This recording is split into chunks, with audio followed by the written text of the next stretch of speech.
أعوذ بالله من الشيطان الرجيم.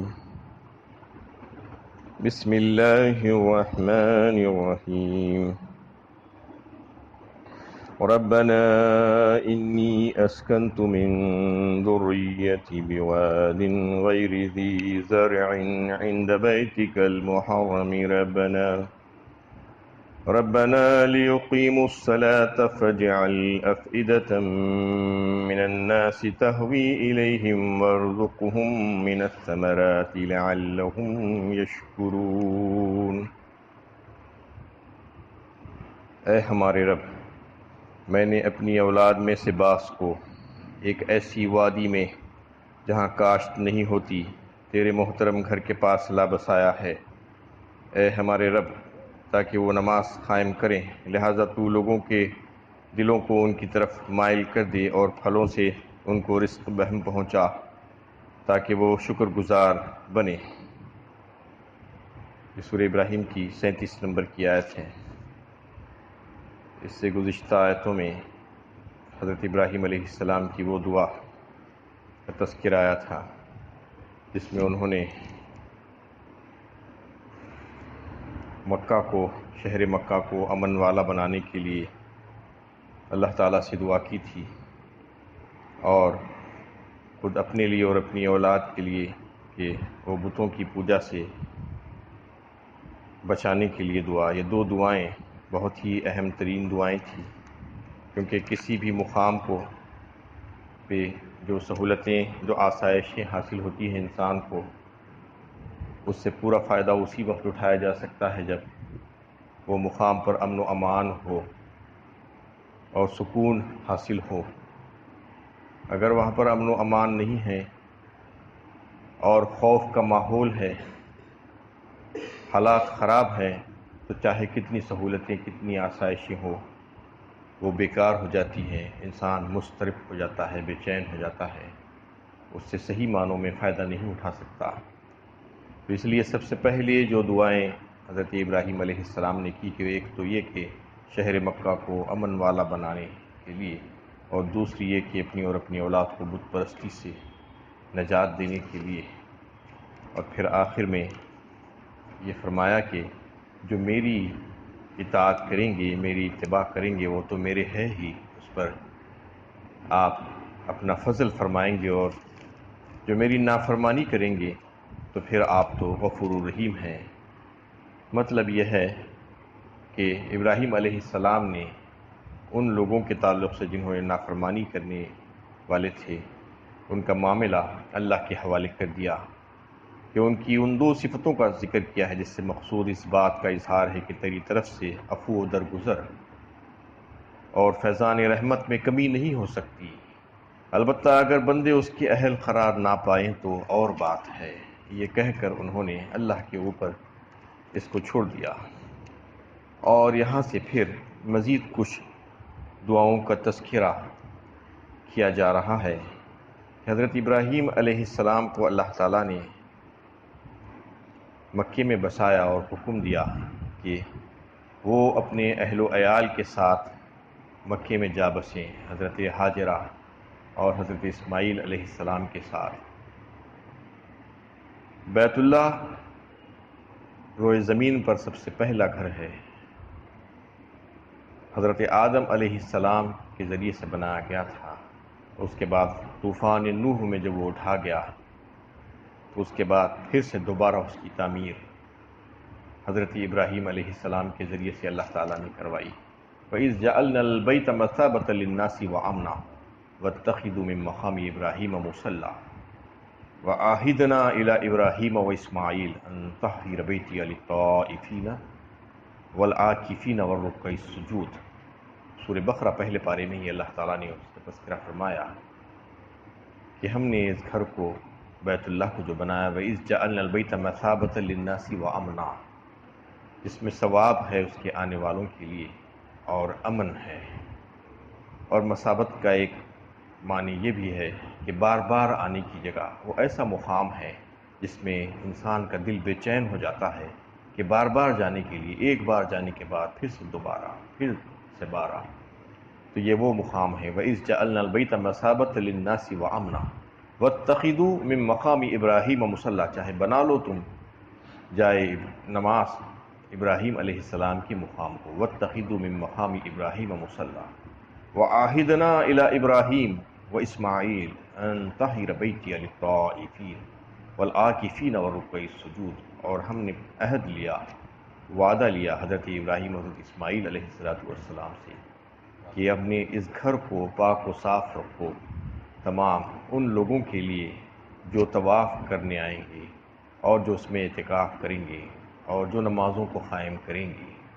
وَإِذْ بَوَّأْنَا لِإِبْرَاهِيمَ مَكَانَ الْبَيْتِ أَلَّا تُشْرِكْ بِي شَيْئًا، سورہ حج میں بھی اللہ تعالیٰ نے فرمایا کہ ہم نے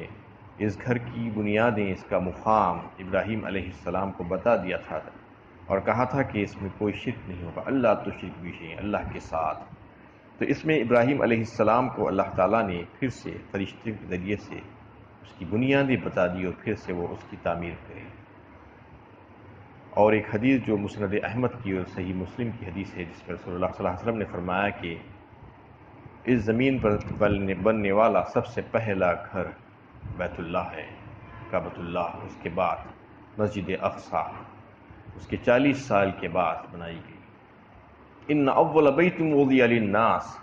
للذی ببکۃ مبارک وہدی للعالمین، سورہ آل عمران 4 پارے میں اللہ تعالیٰ نے کچھ فرمایا، سب سے پہلا گھر زمین پر جو ہے جو بنایا گیا وضع للناس ببکۃ مبارکہ وہدی للعالمین، بیت اللہ ہی ہے جو مکہ میں ہے، جو ہدایت ہے سارے عالم کے لیے۔ تو اس میں حکم دیا گیا جب کعبۃ اللہ تعمیر ہو گیا، حضرت ابراہیم علیہ السلام کو اپنے اہل و عیال کے ساتھ جا کر مکے میں بس جائیں۔ حکم کی تعمیل میں وہ جا کر وہاں پر بس گئے۔ وہ زمزم کا جو چشمہ وہاں پر واقع ہے اور کعبۃ اللہ کے پاس درمیان میں، جب وہ ایسا مقام تھا بے آب و گیا، وہاں پر کچھ بھی نہیں تھا، کوئی آبادی، دور دور تک نام و نشان نہیں تھا انسانوں کا،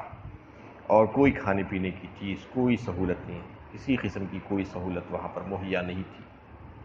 اس کے بعد پھر سے حکم ملتا ہے کہ اپنے اہل و عیال کو چھوڑ کر وہاں سے نکل جاؤ۔ صحیح بخاری میں آتا ہے کہ حضرت ابراہیم علیہ السلام نے اپنے اہل و عیال کو لے جا کر جب وہاں پر بسایا تھا حضرت حاجرہ، حضرت اسماعیل علیہ السلام کو، تو حضرت اسماعیل علیہ السلام شیرخوار بچے تھے، چھوٹے سے بچے تھے۔ تو حکم کی تعمیل میں پھر سے وہ وہاں سے نکلے، حضرت ابراہیم علیہ السلام اپنی بیوی اور اپنے بچے کو چھوڑ کر، اور جب تھوڑا سا دور نکل گئے کعبۃ اللہ نظروں سے اوچھل ہو گیا، کعبۃ اللہ کی طرف متوجہ ہو کر انہوں نے یہ دعا کی جس کا تذکرہ اس دعا میں آ رہا ہے، ربنا انی اسکنت من ذریتی بواد غیر ذی زرع عند بیتک المحرم، اے ہمارے رب، میں نے اپنی اولادوں میں سے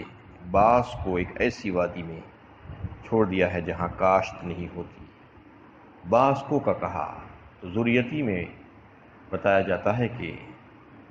آپ کی جو نسبی اولاد تھی اس میں حضرت اسماعیل علیہ السلام بڑے تھے اور حضرت اسحاق علیہ السلام چھوٹے تھے۔ حضرت اسماعیل علیہ السلام کو ابراہیم علیہ السلام نے مکے میں بسایا، تو انہی کا تذکرہ یہاں پر آ رہا ہے کہ میری اولادوں میں سے کچھ کو میں یہاں پر آپ کے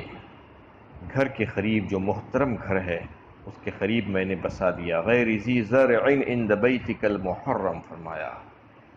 یہاں پر کسی قسم کی کوئی سہولت نہیں ہے۔ اس سے مراد مکے کی بے آب و گیا زمین ہے جو پہاڑوں کے دامن میں واقع ہے۔ کعبۃ اللہ ایک ایسے مقام پر ہے جو اطراف سے پہاڑیوں میں گھری ہوئی ہے، ایک چٹیل میدان۔ آج بھی کئی ایک پہاڑ ہیں مکہ مکرمہ میں، اگر آپ دیکھیں تو بیت اللہ کے لیے کسی سرسبز و شاداب خطے کے بجائے اس صحرائی زمین کا انتخاب اس لیے کیا گیا تھا کہ دنیا کی رعنائیاں اور کشش لوگوں کے لیے وہ وہاں جانے کا باعث نہ بنے، بلکہ دین کی دولت بنے۔ اس کو توحید کا مرکز بنانا چاہ رہے تھے اللہ تعالیٰ، اور ایک پرکیف ماحول انہیں میسر آ جائے جہاں ایمان کی پرورش ہو اور روح کی بالغی ان کو نصیب ہو۔ یہ محترم گھر سے مراد خانہ کعبہ ہے، جو نہایت مقدس، نہایت قابل احترام ہے۔ ابراہیم علیہ السلام نے اپنی اولاد میں سے حضرت اسماعیل علیہ السلام کو مکے میں بسایا اور اسحاق علیہ السلام کو فلسطین میں بسایا۔ اسماعیل علیہ السلام سے جو نسل چلی وہ بنی اسماعیل کہلائی، قریش انہی کی نسل سے ہے، اور محمد صلی اللہ علیہ وسلم انہی میں مبعوث ہوئے۔ تو یہاں پر حضرت ابراہیم علیہ السلام نے جو دعا کی، وہ دعا میں سب سے پہلے تو یہ ہے کہ اپنے اہل و عیال کی بے بسی اور مجبوری اور لاچارگی کا اظہار کیا گیا کہ ان کو میں نے آپ کے گھر کے قریب اس طریقے سے بسا دیا ہے کہ وہاں پر کچھ بھی نہیں ہے ان کے لیے، ایسی بے آب و گیاہ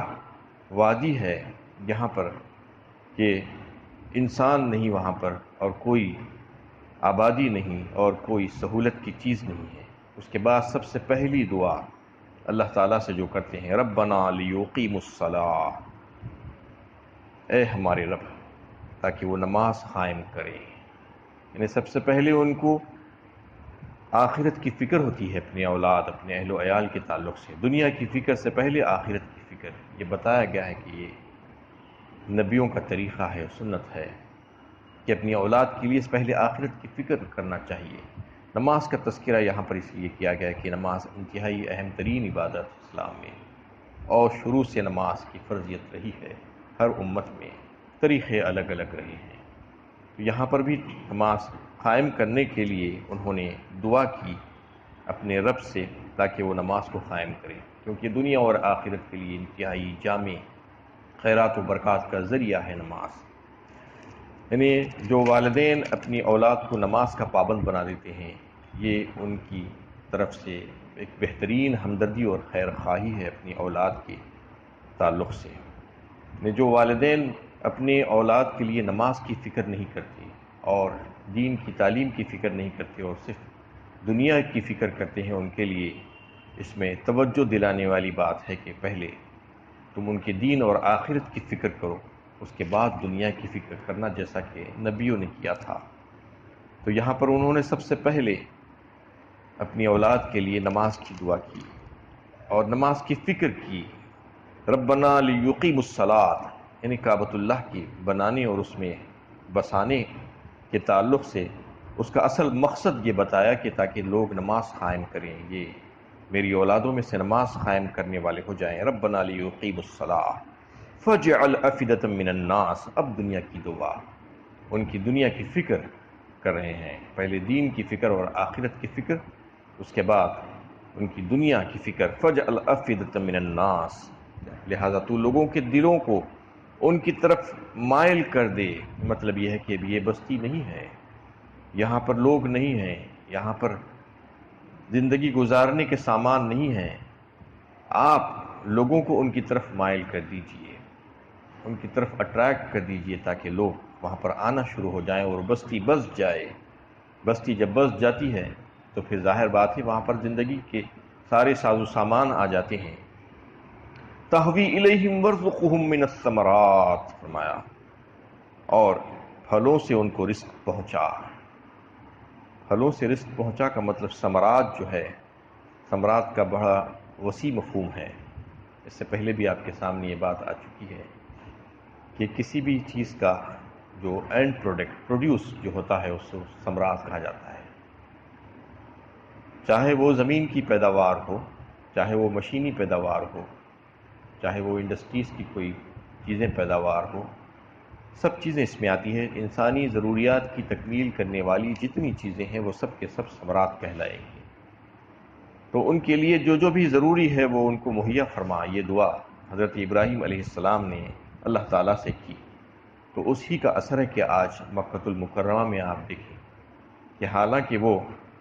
وادی ایسی ہے کہ جہاں پر صرف پتھریلی زمین اور پہاڑ ہی پہاڑ ہیں، کسی قسم کی کوئی کاشت آج بھی نہیں ہوتی، وہاں پر کسی قسم کی کوئی باغات نہیں ہیں، اس کے باوجود اللہ تعالیٰ نے دنیا بھر کی چیزیں وہاں پر لا کر جمع کر دی ہیں، اور لاکھوں لوگ آتے ہیں اور لاکھوں لوگ استعمال کرتے ہیں، اس کے باوجود کسی چیز میں کمی نہیں ہوتی۔ نہ صرف کھانے پینے کی چیز بلکہ استعمال کی جتنی چیزیں ہو سکتی ہیں، ایک سے ایک اعلیٰ اور بہترین چیزیں وہاں پر مہیا کر دی گئی ہیں۔ یہ انہی کی دعا کا جو ہے اثر ہے اور برکت ہے کہ انہوں نے جو دعا فرما دی تھی، بس وہ دعا کی وجہ سے اللہ تعالیٰ نے اس شہر مکہ کو آباد کیا، اس میں امن کو قائم فرمایا، اس میں جنگوں کو ختم کیا، اور پھر اس میں ایسی ایسی چیزیں مہیا کر دی کہ لوگ جو چیزیں وہاں پر لے سکتے ہیں ان کو حاصل ہو سکتی ہے، دنیا کے کسی شہر میں وہ چیز نہیں ملتی۔ یعنی بہت سی ایسی چیزیں دنیا میں جو بنائی جاتی ہیں وہ صرف اور صرف ایکسپورٹ کی جاتی ہیں، جو مکے کو بھیجائی جاتی ہیں۔ ان کے خود کے شہروں میں وہ ان کے لوگوں کے لیے وہ استعمال نہیں ہوتی، لیکن مکے میں جو ہے اللہ تعالیٰ نے ایسا انتظام کیا ہے کہ وہ بہترین قیمت دے کے لیتے ہیں، اس لیے ان کو وہاں پر بھیجا دیا جاتا ہے۔ ایک سے ایک اعلیٰ قسم کے پھل اور دیگر کھانے پینے کی چیزیں اور استعمال کی چیزیں سب کچھ وہاں پر مہیا ہے۔ تحوی الیہم وارزقہم من الثمرات میں آ گیا ہے، لعلہم یشکرون، اور آخر میں یہ دعا کی تاکہ وہ شکر گزار بنے۔ شکر گزاری خود ایک عبادت ہے اور ایک ثواب کا کام ہے، ایک نیکی کا کام ہے۔ تو اس میں انہوں نے یہ بھی دعا کی کہ میری اولادوں کو آپ عبادت گزار بھی بنائیے اور شکر گزار بھی بنا دیجیے۔ سب سے پہلے عبادت کا تذکرہ، ایک بہترین عبادت کا تذکرہ نماز کا، کہ ان کو نمازی بنا دیجیے، عبادت گزار بنا دیجیے آپ کا۔ اس کے بعد پھر ان کو وہ ساری چیزیں دنیا کی جو ان کی ضروریات کی تکمیل کرتی ہیں وہ سب عطا فرمائیے ان کو، تاکہ وہ آپ کا شکر ادا کرنے والے بن جائیں۔ کیونکہ دنیا میں جب اللہ تعالیٰ نعمتوں کو سے نوازتے ہیں تو چاہیے کہ بندہ اس کا شکر ادا کرے۔ اس سے پہلے کی بھی کئی ایک آیتوں میں یہ بات آپ سن چکے ہیں کہ اللہ تعالیٰ چاہتے ہیں کہ بندے کو جب نعمتوں سے نوازا جائے، اس پر احسانات کیے جائیں، تو وہ اللہ کا شکر ادا کرنے والا بن جائے۔ جب شکر ادا کرے گا تو نعمتوں میں مزید اضافہ ہی ہوتا جائے گا، کمی نہیں ہوگی، اور وہ خود ایک جو ہے ایک بہترین عبادت ہے جس کا اللہ تعالیٰ ثواب دیں گے کہ میرا بندہ میری نعمتوں کو حاصل کرنے کے بعد میرا شکر ادا کرتا ہے۔ ربنا انك تعلم ما نخفي وما نعلن وما يخفى على الله من شيء في الارض ولا في السماء۔ اے ہمارے رب، تو جانتا ہے جو کچھ ہم چھپاتے ہیں اور جو ظاہر کرتے ہیں، اور اللہ سے کوئی چیز بھی چھپی ہوئی نہیں ہے، نہ زمین میں نہ آسمان میں۔ یہاں پر اللہ تعالیٰ کے علم محیط کا تذکرہ فرماتے ہوئے حضرت ابراہیم علیہ السلام نے اللہ تعالیٰ سے دعا کی کہ اے اللہ، آپ کا حال تو یہ ہے کہ آپ سب کچھ جانتے ہیں، ہم جو ظاہر کرتے ہیں اس کو بھی، اور ہمارے دل میں جو ہے، جو باطن میں ہے وہ بھی، ہم کو جو حاصل ہے وہ بھی آپ جانتے ہیں، جو حاصل نہیں ہے وہ جانتے ہیں، اور ہمیں جو حکم دیا گیا ہے اور ہم جو حکم کی تعمیل کرنے میں ہم کو جو مشقت اٹھانی پڑ رہی ہے، جو اولاد اور اہل و عیال کو یہاں پر چھوڑ کر جانا پڑ رہا ہے، اس سے بھی آپ واقف ہیں، ان کی لاچارگیوں، ان کی مجبوریوں سے بھی واقف ہیں، ان کی ضرورتوں سے بھی واقف ہیں، آپ کو سب پتہ ہے۔ آپ ان کے لیے بہترین انتظام کر دیجئے۔ انہیں اللہ تعالیٰ ہی سے مانگ رہے ہیں، ہر معاملے میں آخرت بھی مانگ رہے ہیں اللہ تعالیٰ ہی سے، نمازوں کی پابندی کے لیے بھی اللہ تعالیٰ ہی سے دعا کرتے ہیں، اور اپنے اپنے اہل و عیال کے لیے زندگی کی جو ضروریات ہے اس کی تکمیل کے لیے بھی اللہ تعالیٰ ہی سے دعا کرتے ہیں، تمام چیزوں کے لیے اللہ تعالیٰ سے دعا کر رہے ہیں۔ نماز بیت اللہ کی تعمیر کا اولین مقصد ہے۔ ابراہیم علیہ السلام نے اپنے بیٹے اسماعیل کو اسی لیے بسایا تھا کہ ان سے جو نسل چلے وہ بیت اللہ کے زیر سایہ نماز قائم کرے، لیکن قریش نے جو ان کی نسل میں سے ہیں، دعویٰ تو بہت کرتے ہیں کہ وہ ابراہیم علیہ السلام کی نسل سے ہے، ان کی ملت سے ہے، وہ ہمارے جد امجد ہیں، لیکن ان کے نقش قدم پر چلنا نہیں چاہتے۔ ان کو یہاں پر توجہ دلائی گئی ہے اور خبردار کیا گیا ہے کہ اگر تم واقعی میں ان کی اولادوں میں سے ہے تو پھر انہوں نے جو کام کیا تھا وہی کام تم بھی کرو۔ وہ سچے موحد تھے، وہ نماز کو قائم کرنے والے تھے، اور اس گھر کی تعمیر کا مقصد بھی یہی تھا کہ اس میں نماز قائم کی جائے، لیکن تم نماز کی جگہ یہاں پر بت پرستی اختیار کر لی ہے، تم نے یہاں پر کتنے بتوں کو تم نے بٹھا دیا ہے۔ یہ ابراہیم علیہ السلام کے طریقے سے کتنا بڑا انحراف ہے جو قریش نے کیا۔ تو اس میں حضرت ابراہیم علیہ السلام نے اللہ تعالیٰ سے یہ دعا کی کہ ساری باتیں آپ جانتے ہیں، ہم جو کچھ بھی چھپاتے ہیں اس کو بھی اور جو کچھ بھی ظاہر کرتے ہیں اس کو بھی، آپ کا علم محیط تو کائنات کے ذرے ذرے پر چھایا ہوا ہے۔ فی الارض ولا فی السماء، جو زمین میں اور آسمان میں جو کچھ بھی ہے اس سے آپ واقف ہیں۔ اللہ تعالیٰ سے دعا ہے کہ اللہ تعالیٰ ہمیں صحیح علم و عمل کی توفیق عطا فرمائے، اللہ تعالیٰ ہم کو جنت عطا فرمائے اور جنت کا مستحق بنا دے اور جہنم سے ہم کو بچا لے۔